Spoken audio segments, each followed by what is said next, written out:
1995년도에 한국에서 시청률 63.4%를 기록한 아주 인기를 누렸던 드라마가 있습니다.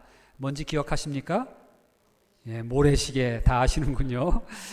거기에 보면은 살인죄로 사형을 구형받은 이 박태수라고 하는 이 주인공이 자기에게 사형을 구형한 절친이죠. 담당 검사를 잠깐 대면하는 장면이 나옵니다. 그 검사의 이름이 우식이었는데 우식 씨를 앞에다 놓고 아주 진지하게 그러나 아주 긴장된 표정을 가지고 읊었던 명대사가 있습니다. 뭐죠? 나 떨고 있냐? 라고 하는 그런 대사였습니다. 나 떨고 있니? 참 유명한 명대사인과 동시에 계속 가슴에 남는 유행어가 되기도 했습니다. 그렇게 사나이답게 대범하고 싸움도 잘하고 이 최민수가 그 당시에 그 역할로 나왔는데 깡패 그 중간 그 두목 아니었습니까? 중간 보스였잖아요. 그렇게 당당했던 그가 죽음 앞에서 나 떨고 있니? 라고 하는 질문을 던지는 그 초라한 모습은 역시 죽음 앞에 장사가 없다라고 하는 것을 증명해 주는 모습이 아닐 수 없었습니다. 그렇습니다. 죽음 앞에서 긴장하고 떨지 않을 수 있는 사람은 아무도 없을 것입니다. 이번에 코로나19이 오니까 모두 다 긴장들 하고 너나 할 것 없이 두려움에 떨고 있습니다. 왜 그렇습니까?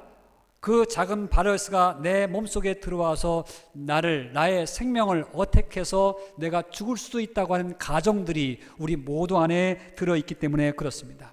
겉으로는 표현하지 않지만 오래전에 그렇게 읊었던 나 떨고 있냐? 나 떨고 있니? 또는 우리 떨고 있느냐? 라고 하는 그런 질문들이 우리 마음속에 지금 잠재되어 있다라고 하는 것입니다.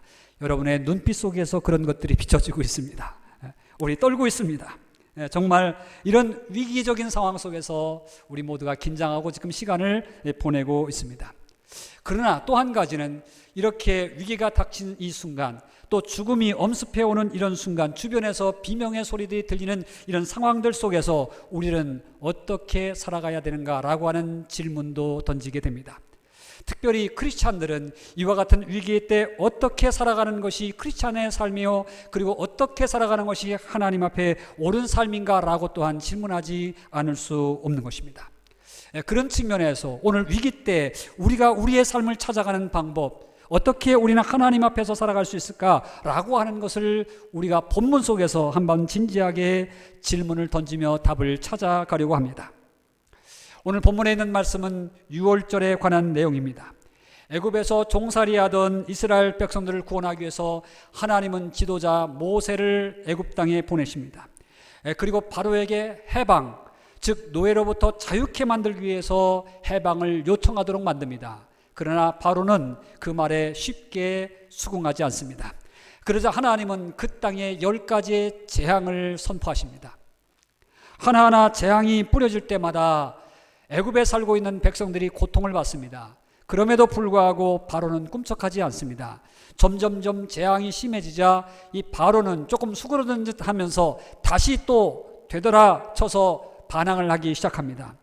결국 하나님께서는 9가지 재앙까지 바로에게 행하였지만, 애굽 땅에 행하였지만 바로가 돌이키지 않자 10가지 재앙을 내리기로 선포하십니다. 그 10번째 재앙이라는 것이 무엇이었습니까? 다름 아닌 그 땅에 살고 있는 장자의 생명을 거둬들이는 것이었습니다. 사람이나 짐승이나 모두 다 생명을 가진 첫 번째 것은 다 사망에 이르게 한다는 그러한 선포의 날이었습니다. 자, 드디어 시간이 지나서 애굽 땅에 장자 사망의 그늘이 덮이기 시작했습니다.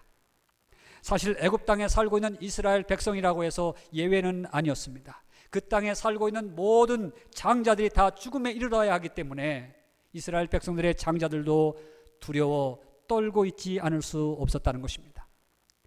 조금 시간이 지나니까 여기저기서 울부짖음의 소리가 들립니다. 그리고 비명 소리가 들립니다.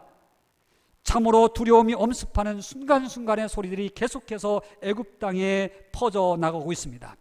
애굽 사람들도 이스라엘 백성들도 너나 없이 나 두려워하고 있나? 우리 두려워하고 있는 거 아닌가? 우리 모두 지금 두렵지라고 하는 그런 내면적인 함성을 가지고 순간순간을 넘어가고 있었습니다. 그런데 놀라운 것은요, 이렇게 울음소리, 비명소리, 죽음의 소리가 가득가득 넘쳐날 때에 이스라엘 집에는 장자의 재앙이 직접 임하지 아니하고 있었다는 것입니다.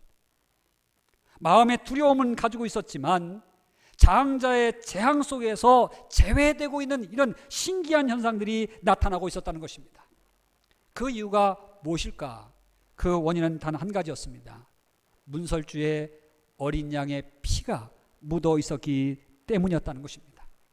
사실 하나님께서 장자 재앙을 명령하실 때에 이스라엘 백성들에겐 특별한 조치를 선언해 주셨습니다. 모세를 통하여서 이스라엘 백성들로 하여금 흠없고 점없는 1년 된 어린 양을 잡아서 머리와 그리고 다리와 내장 모두를 불태워서 그 고기는 먹고 그리고 피는 문설주에 다 임방에 팔으라고 그렇게 명령을 주셨습니다. 그리고 출애굽기 12장 오늘 12절에 보니까 하나님께서 애굽 땅을 칠 때 그 피가 이스라엘에 사는 집에서 이스라엘을 위하여 표적이 될 것인데 하나님께서 그 피를 볼 때에 이스라엘을 넘어갈 것이라고 그렇게 말씀해 주십니다. 그 피를 볼 때에 이스라엘 넘어갈 것이요 재앙이 그들에게 이스라엘 백성들에게 미치지 아니하리라고 약속을 주셨던 것이었습니다. 그리고 그 약속대로 재앙의 날, 죽음의 날, 장자 사망의 날 어린 양의 피 묻은 집들을 건너뛰기 시작했다는 거예요. 하나님은 어린 양의 피를 구원의 암호로 사용하셔서 이스라엘의 생명을 고스란히 보존해 주셨다. 피가 묻지 아니하는 그 집은 사망의 그늘, 재앙의 그늘이 다 뒤덮여서 통곡하는 소리로 다 퍼져나갔을 수밖에 없었지만은 어린 양의 피 묻은 구원의 암호가 묻어있는 그 집은 온전히 보호할 수 있었다. 자, 오늘 이것이 바로 유월절에 관한 성경의 내용입니다. 이곳에서 오늘 우리들에게 주는 교훈이 뭘까? 오늘 이렇게 코로나 바이러스로 인해서 어둠의 그늘이 가득가득 넘치는 이 세상에 오늘 이 유월절이 주는 구원의 이 역사의 소식은 우리에게 무슨 레슨을 주고 있는가라고 하는 것을 우리가 묵상해 봐야 됩니다. 첫째는 다름 아닌 이 유월절 속에서 주시는 메시지는 생명의 주인에 관한 것이었습니다. 당시 애굽에는요, 바로를 위한 모든 백성들이 의지하는 신들이 있었습니다. 사실 10가지 재앙을 하나님께서 내리실 때 한 가지 한 가지 모든 재앙들은요, 그 당시에 믿고 있었던 신들의 재앙이었습니다. 특별히 10번째 재앙, 이 생명에 대한 재앙은 이스라엘 애굽 백성들이 믿고 있었던 생명의 신에 대한 재앙이었습니다. 다시 온 백성 애굽 백성들이 믿었던 생명의 신은 오리시스라고 하는 신이 있었습니다. 이 땅에 생명이 태어난 것은 생명의 부여자 오리시스가 있기 때문이다. 그리고 또한 이 생명이 잘 이어나가고 잘 보존되는 것은 이시스라고 하는 그런 신이 있기 때문이다 라고 하는 것을 그들은 믿었습니다. 그래서 그들은 오리시스와 이시스를 갖다가 숭배하고 성전에 올려놓고 그리고 우상을 그들은 섬기고 있었던 것입니다. 나아가서 애굽의 왕이었던 바로 역시 그 어마어마한 권력을 가지고 애굽 백성들, 애굽 땅에 살고 있는 생명들을 지켜나간다고 하는 그런 믿음을 가지고 신처럼 그를 숭배하고 있었습니다. 그러니까 애굽에는요, 다 이런 우상들로 가득한 것들이 생명의 보호자요, 생명의 영광자로다가 우뚝우뚝 서 있었던 것이 그 당시의 현실이었다는 것입니다. 하지만 오늘 10번째 재앙, 생명을 거둬가시는 그 장자 재앙을 통해서 반대로 또한 어린 양의 피로 말미암아 생명을 보호하는 그 역사를 통해서 생명의 주인이 누구인가라고 하는 것을 증명해 보여주셨다는 것입니다. 바로 하나님께서 장자 재앙을 거둬갈 때에 누구도 그 생명을 막지를 못했습니다. 그 죽음을 막지를 못했습니다.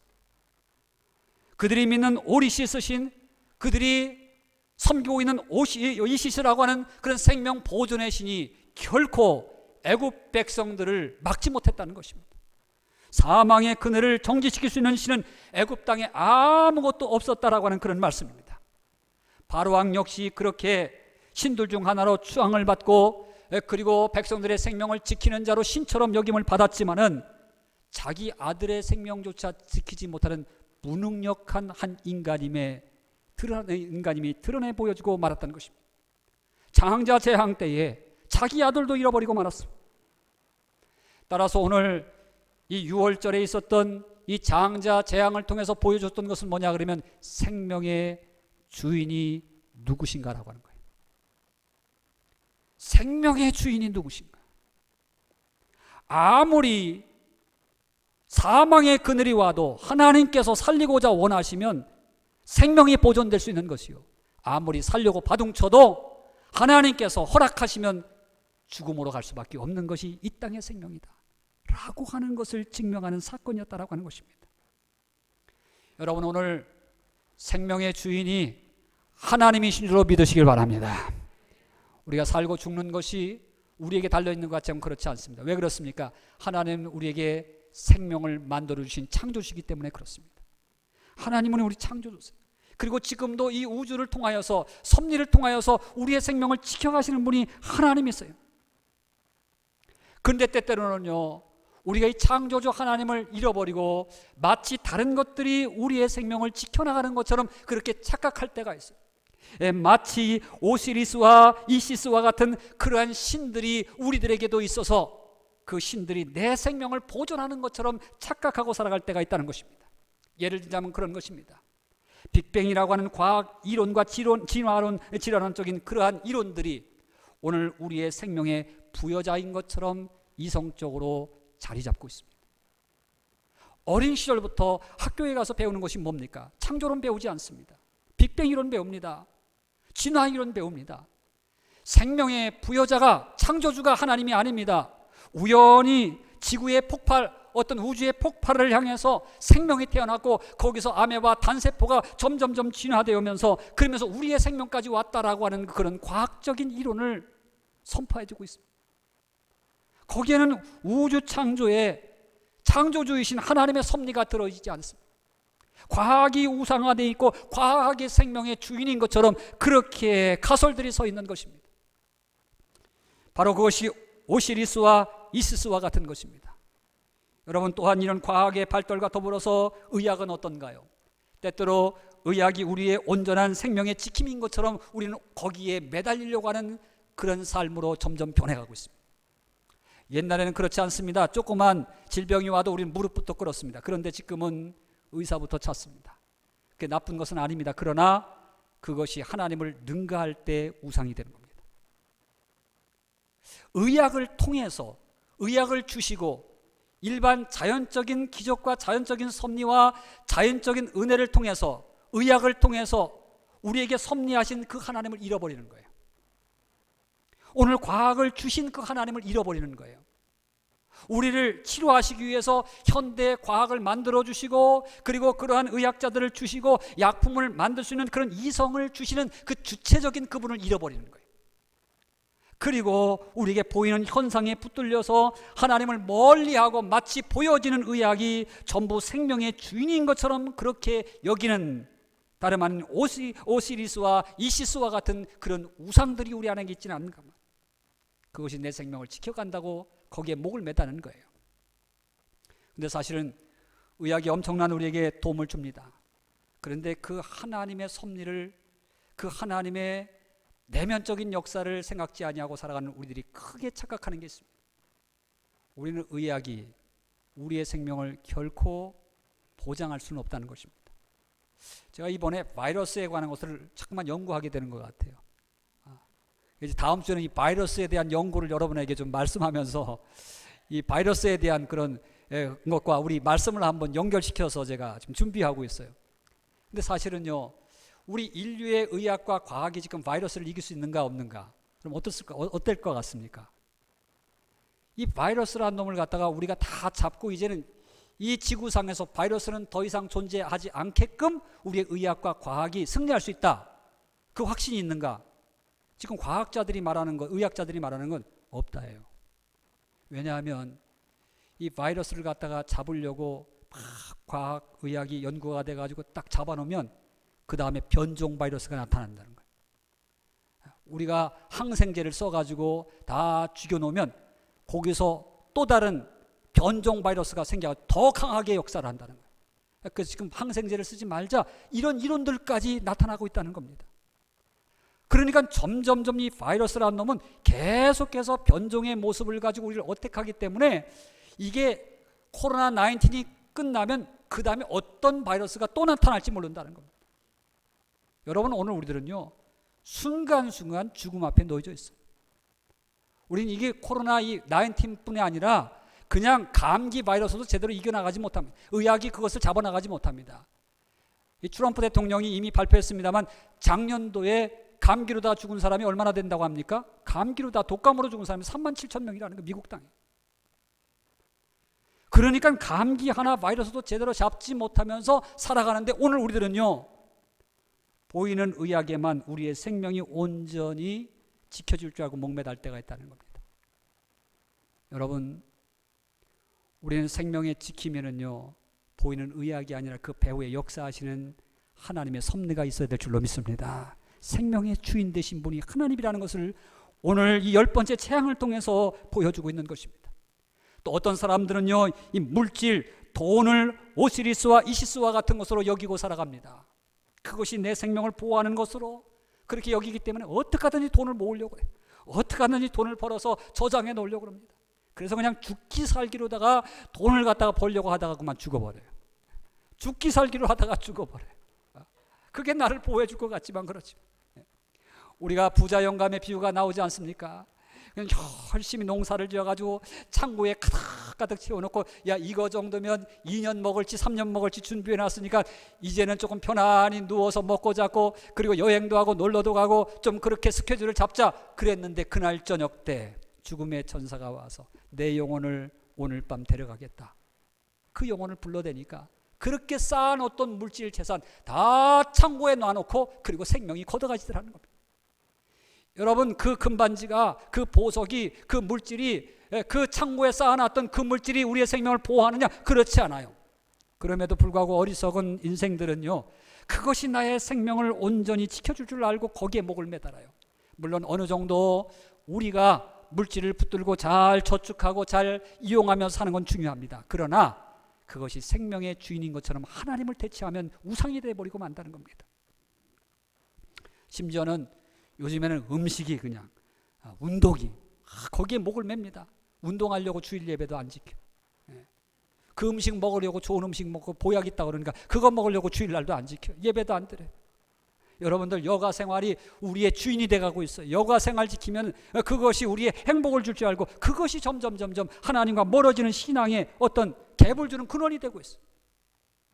여러분, 오늘 우리가 10번째 재앙 생명의 주인이 누구신가라고 하는 것을 보여주는 이 6월절의 사건을 통해서 우리는 온전히 생명의 주인이 하나님인 것을 기억하고 이 어려운 때에 이 코로나가 이렇게 번성해 갈 때에 하나님 앞에 코로나를 올려놓고 우리의 생명인 주인 앞에 부탁하고 하나님의 다스림과 역사가 일어나길 기도해야 될 줄로 믿습니다. 그런 측면에서 오늘 트럼프 대통령이 국가 기도의 날을 제정하여서 함께 기도하자고 그렇게 선포한 것은 너무너무나도 의미 있는 그런 선포라고 생각이 되어집니다. 그래도 의식이 있는 것입니다. 왜요? 이 기도가 아무런 효용이 없다고 한다면 뭐 때문에 국가 기도의 날을 선포했겠습니까? 하나님이 우리의 생명의 주인이 아니라면 무엇 때문에 기도가 필요할 수 있겠습니까?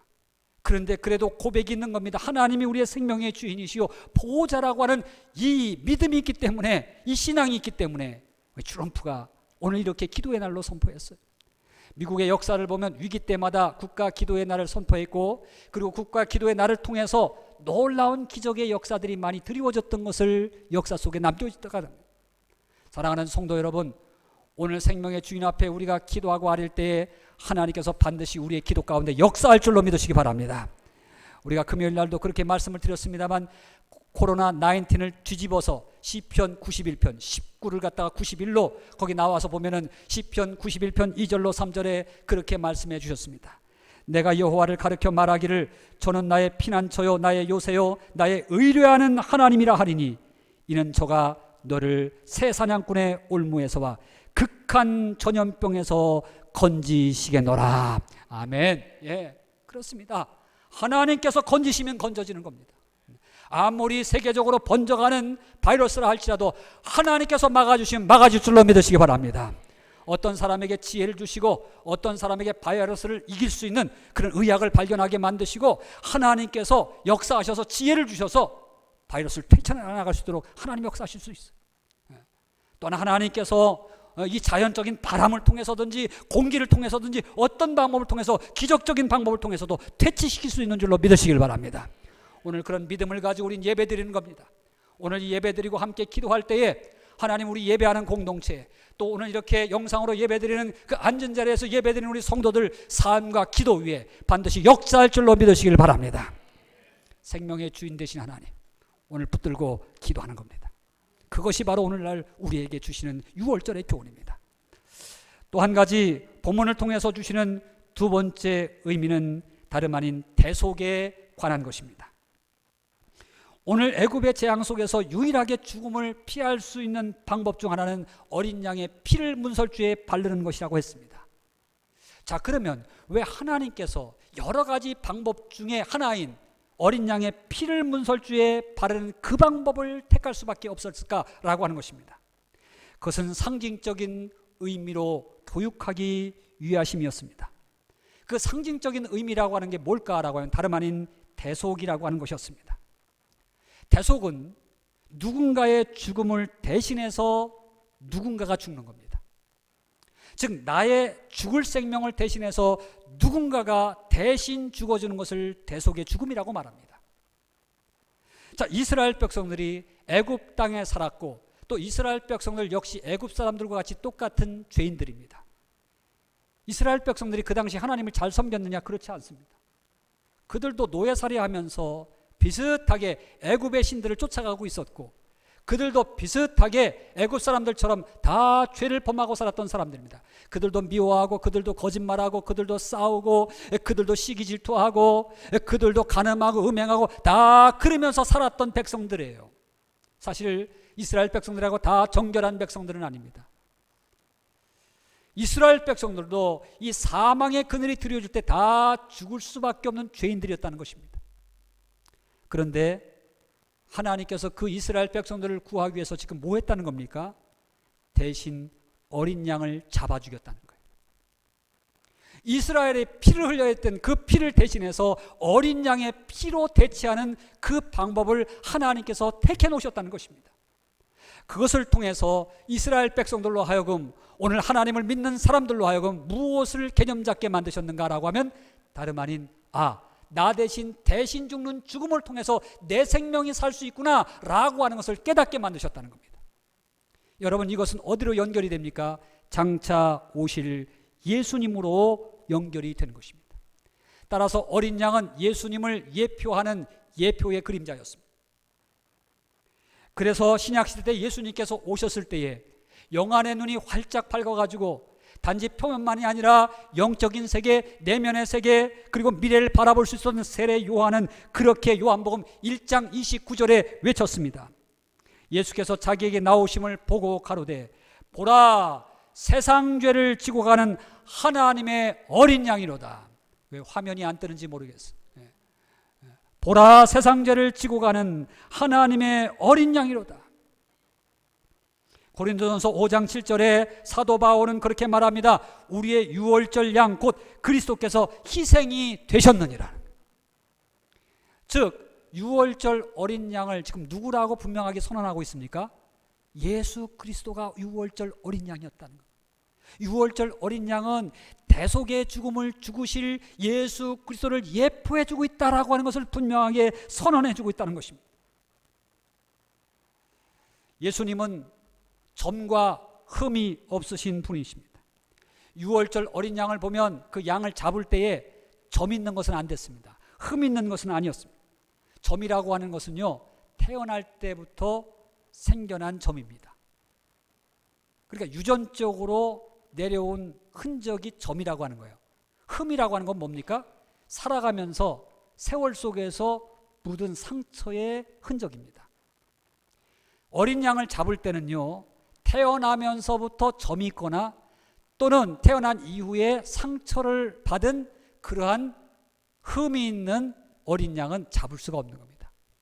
아주 완전히 퍼펙트한, 점도 없고 흠도 없는 그 양을 잡았습니다. 이야기를 다른 말로 말하면요, 태어나면서부터 아무런 죄가 없어야 되는 거예요. 원죄가 없어야 되는 거예요. 점이 없어야 되는 겁니다. 흠이 없다고 하는 것은 뭡니까? 살아가면서 짓는 자범죄가 없어야 된다는 겁니다. 즉 원죄도 없고 자범죄가 없는 그분이 대속의 능력을 가지신 분이라는 겁니다. 대속할 수 있는 자격을 가지신 분이라는 겁니다. 자, 그분이 누구시라는 겁니까? 예수 그리스도라고 하는 것입니다. 그래서 베드로전서 1장 18절로 19절에 그렇게 말씀합니다. 베드로 사도는 너희가 알거니와 너희 조상이 물려준 헛된 행실에서 대속을 받은 것은, 즉 우리가 대속을 받은 것은, 우리 죽음이 대신 이렇게 누군가가 죽어서 이렇게 우리가 살아날 수 있는 것은 은이나 금같이 없어질 것으로 된 것이 아니요 오직 흠없고 점없는 어린 양 같은 그리스도의 보배로운 피로 한 것이니라. 즉 예수 그리스도의 그 피로 말미암아, 대속의 죽음으로 말미암아 우리가 생명을 얻을 수 있고 우리의 생명이 지켜줄 수 있었다라고 하는 것을 분명하게 말씀해 주고 있는 것입니다. 그렇습니다. 우린 다 죽을 수밖에 없는 그런 연약한 인생이지만, 특별히 우리의 영혼은요, 죄로 물든 우리의 영혼 영원한 사망에 처할 수밖에 없는 그런 인생이지만, 주님께서 이 땅에 오셔서 대속의 죽음, 어린 양의 죽음을 죽으심으로 말미암아 우리가 영원토록 살 수 있는 생명을 얻게 되었다는 것입니다. 할렐루야. 여러분, 이 죽음의 공포의 시대 속에 우리가 육신의 죽음도 생각해야 되지만 우리의 영적인 죽음도 생각해야 될 줄로 믿습니다. 잠시 살다가 죽을 수밖에 없는 이런 연약한 생명이지만 우리가 위대한 것은 무엇입니까? 영원한 생명을 가질 수 있다고 하는 것에 위대함이 있는 것입니다. 이 땅에 잠시 살다가 끝날 생명이라면 얼마나 험합니까? 여러분, 그렇게 아끼고 그렇게 나를 헌신해서 남을 위해 봉사하고 뭐 이렇게 살던 삶이 무슨 의미가 있습니까? 장차 미래가 없다면, 장차 영원한 생명이 없다면, 장차 하나님의 나라가 없다면 우리가 정말 이렇게 고생하면서 도덕적으로 온전하게 살려고 애쓰는 이것들이 무슨 필요가 있겠습니까? 캐세라세라 그러면서 차라리 먹고 마시고 즐기면서 아무렇게나 나의 행복을 찾아서 마음껏 내 이기심을 발휘하면서 살아가는 것이 더 옳은 것 아닙니까? 그렇게 살다가 죽으면 후회라도 없지 않습니까? 먹고 죽은 귀신은 때깔도 좋다고 말이죠. 그냥 실컷 먹고 그냥 그렇게 살다가 죽는 게 낫지 않습니까? 그런데 왜 우리가 이렇게 고생을 해야 돼? 아니에요. 영원한 생명이 있고 하나님의 나라가 보장되어 있고 우리와 수고를 상으로 갚아줄 그분이 계시기에 우리는 소망을 가지고 살아가는 줄로 믿습니다. 그래요. 근데 그 소망 속에 들어가고 영원한 생명 속에 하나님 나라에 들어갈 수 있는 것은 그냥 될 수 있는 것이 아니라 생명의 보장을 받아야 된다는 거예요. 그 보장은 다름 아닌 예수의 피로 보장을 받는다는 것입니다. 어린 양의 피가 우리에게 묻어 있어야 된다는 거예요. 우리 영혼에 묻어 있어야 될 줄로 믿으시기 바랍니다. 여러분, 그럼 이 어린 양의 피가 여러분 마음속에 있습니까? 없습니까? 아멘이십니까? 어떻게 이 어린 양의 피를 우리가 묻힐 수 있겠습니까? 어떻게 이 어린 양의 피가 묻어있는 삶을 살아갈 수 있겠습니까? 다름 아닌 그것은 우리의 믿음입니다. 주님이 나의 구속주이심을 믿음으로 영접하는 것입니다. 요한복음 1장 12절에 영접하는 자, 곧 그 이름을 믿는 자들에게는 하나님의 자녀되는 특권을 주셨다고 말씀해 주셨습니다. 믿음을 통하여서 우리는 하나님의 자녀로 인침을 받고 우리가 하나님의 자녀로다가 인정을 받는 것입니다. 이제는 그 피가 믿음을 통해서 나를 하나님의 자녀라고 인쳐주시는 것입니다. 여러분, 우리가 이 어려운 때, 생명이 왔다 가는 이때에 우리는 예수의 피로 말미암아 더욱더 무장되어야 될 줄로 믿습니다. 그래서 우리의 영원한 생명이 딱 보장된 삶을 산다라고 하는 그런 믿음을 가지면요, 든든해져요. 든든해져. 아이고, 이렇게 살다가 나 죽으면 어떡하지? 나 떨고 있니? 여기에 매이지 않는다는 거예요. 왜요?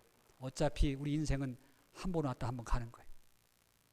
일찍 가든지 늦게 가든지 조금 차이가 있을 뿐이지 한 번 왔다 한 번 가는 거예요. 그러나 중요한 것은 가도 우리는 이 땅에서 옮겨지는 것이 끝나는 것이 아닌 줄로 믿습니다. 그러니까 옮겨지는 것에 대한 서운함이 있고 옮겨지는 것에 대한 사별의 아픔은 있지만 우리는 더 좋은 하나님의 나라로 간다고 하는 생명의 보장보험이 다 있다고 하는 것을 생각하면 든든한 겁니다. 그저 이렇게 살다가 죽으면 하나님 나라가 우리를 영접해 주시겠지. 그러므로 오늘 우리들은요, 담대한 믿음, 예수 피로 말미암아 우리의 영혼을 적신 사람들은 이 죽음의 때에도 담대해지는 것입니다. 생명에 대해서 두려워하지 않는 것입니다. 나아가서 이런 믿음을 가지고 오늘 6월절의 수칙을 명령을 보니까 이렇게 문설주에다가 예수의 피로 말미암아 다 이렇게 그 칠해서 우리의 생명을 보장받을 뿐 아니라 또한 그 어린 양의 고기를 먹으라고 그렇게 말씀해 주고 있습니다. 내장까지도 다 불에 살라서 먹으라고 그렇게 말씀했어요. 여러분, 먹으라고 하는 것은 뭡니까? 그 음식과 내가 하나가 된다는 겁니다. 음식 먹으면 그 음식이 나의 피가 되고 살이 돼서 에너지가 돼서 함께 내 몸을 움직여 나가는 일체가 되는 겁니다. 따라서 어린 양을 먹으라고 하는 것은 뭡니까? 어린 양과 우리가 하나가 되라는 겁니다. 예수님께서 그것을 6월절 되셨을 때 6월절 만찬으로 제정을 하셨습니다. 떡을 떼시면서 가라사대 이는 내가 너희를 위한 나의 몸이니 받아 먹으라 그러면서 성만찬식에 떡을 주시면서 몸이라고 말씀하십니다. 떡을 먹는 것은 예수님의 몸을 먹는 것이었습니다. 예수님께서 잔을 들고 살해하시면서 이것은 내가 너희를 위한 피니 이것을 받아 먹으라고 이렇게 받아 마시라고 말씀하십니다. 그 음료를 마심으로 말미암아 예수 피와 우리의 몸이 하나가 되는 것입니다. 여러분, 하나가 된다라고 하는 것은 무엇입니까? 예수님과 내가 한 마음을 가지고 한 뜻을 가지고 하루하루를 살아간다고 하는 것입니다. 우리는 지금 예수님과 하나 된 삶을 살아가야 될 줄로 믿습니다.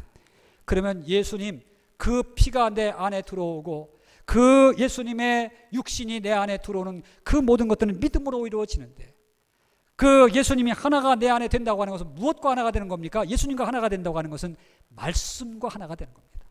왜요? 말씀이 육신이 되신 분이 예수님이시기 때문에 그렇습니다. 그래서 말씀으로 내 안에 채워나가는 것, 이것은 예수님과 하나가 되는 겁니다. 말씀과 함께 살아가는 것, 이것은 예수님과 함께 살아가는 것입니다.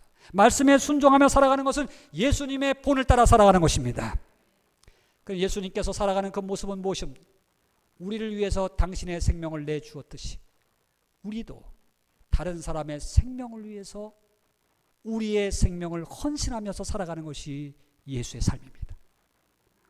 이 어렵고 힘든 때에 다 자기 생명만을 갖다가 지키려고 다 움츠러들고 있습니다. 경계하고 있습니다. 기침만 해도 저 사람 코로나 아니야? 이래가지고 말이 회피하고, 심지어는 이렇게 동양 사람들 지나가기만 해도 말이죠, 아 저기 코로나 지나간다고 그렇게 피하라 하면서, 엊그저께도 보니까 말이죠, 저 맨하탄에서 한국 여성 20대 한국 여성이 학원에 들어가다가 흑인 여성한테 매를 맞았어. 폭력을 당했어. 중국인들이 전철 안에서 이 마스크 쓰지 않는다고 그렇게 스프레이를 뿌려가지고 모욕을 당했어. 지금 이렇게 이 코로나 이런 바이러스 이런 것들이 돌아다니니까 말이죠, 인종을 차별하고 사람을 증오하고 그리고 무시하고 자기만 살려고 이기적인 것들로 바뀌었. 여러분 사재기 하는 거 보세요. 사재기. 이게 지금 말이죠, 아직까지 뭐 그 정도는 아닌데 마켓마다 그냥 뭐 티슈고 세정제고 또 요즘에는 뭐가 없다고 그러더라, 그 뭡니까 휴지, 화장지가 독이 나가지고 살 길이 없다는 거예요. 그래가지고 막 싸놓기 시작하는. 좀 나눠 가지면 안 되나?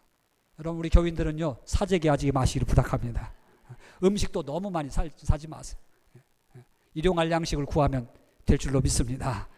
그렇다고 또 너무 그냥 또 뭐 이렇게 박하기는 하지 마시고 그냥 한 내일적인 거 내일 먹을 정도 우리가 이렇게 너무 사재기 하지. 왜 다른 사람도 먹어야죠. 우리 같이 먹어야죠. 같이 죽고 같이 살아야죠. 자기만 살려고 하면 안 돼요. 예수님의 마음, 하나님의 말씀과 성령과 하나가 된다고 하는 것은 예수님의 모습을 가지고 사는 거예요. 오늘 어린 양을 먹으라고 말씀하십니다. 어려운 때에, 재앙의 그늘이 휩쓰고 갈 때에, 재앙의 그늘이 지금 몰려들 때에, 그때에 하나님께서는 어린 양을 먹으라고 그래요. 어린 양과 하나가 되라고 그래요. 오늘 영상 예배를 드리시는 여러분, 그리고 오늘 함께 예배드리는 우리 그레이넥 성도 여러분, 오늘 6월절 주시는 말씀을 기억하십시다. 생명의 주인은 하나님이십니다. 하나님이 지키시면 됩니다. 하나님께서 우리에게 보호해 주실 것을 약속하셨습니다. 특별히 하나님께서 어린 양의 피가 묻어 있는 사람들을 하나님께서는 분명하게 재앙에서 건져 주시라고 이렇게 약속을 하셨습니다. 우린 이 말씀을 붙듭니다. 출애굽기 12장 13절, 내가 애굽 땅을 칠 때에 그 피가 너희의 거하는 집에 있어서 너희를 위하여 표적이 될지라. 내가 피를 볼 때에 너희를 넘어가리니 재앙이, 이 코로나가 너희에게 내려 멸하지 아니하리라. 오늘 다 같이 오늘 말씀 붙들고 함께 기도하기 원합니다. 여러분, 생명 되신 하나님, 그 하나님 앞에 여러분 생명을 부탁해야 됩니다. 하나님, 우리 생명을 붙잡아 주세요. 지켜주세요. 우리 가정의 자녀들, 남편, 아내, 우리 친척들 보호해 주세요. 우리 교인들의 생명을 하나님 보호해 주세요. 또 하나 아버지 하나님, 우리 이민사회 보호해 주세요. 하나님, 오늘 국가 기도의 날입니다. 이 국가적으로 위험을 당하는 우리 이 미국 땅의 백성들 하나님께서 보호하여 주시기 원합니다. 이제 넘어섰습니다. 이제는 점점 퍼져나가서 이제는 우리 미국 땅 아니라 팬데믹이 돼버리고 말았습니다. 세계적으로 재앙이 임하고 있습니다. 이제는 하나님 앞에 회개하며 우리의 우상들을 부숴가며 하나님의 도움을 간구할 때 역사하여 주시옵소서. 우리 다 같이 주여 우리 삼창하면서 기도하고요. 어린 양의 피로 말미암아 우리 또 어린 양 음식을 먹음으로 말미암아 예수와 하나가 돼서 주여 이 어둠의 때에 이 정말 아버지 하나님 두려움의 때에 우리는 예수로 하나 돼 사랑을 실천할 수 있는 담대함을 달라고 다 같이 함께 기도하겠습니다. 주여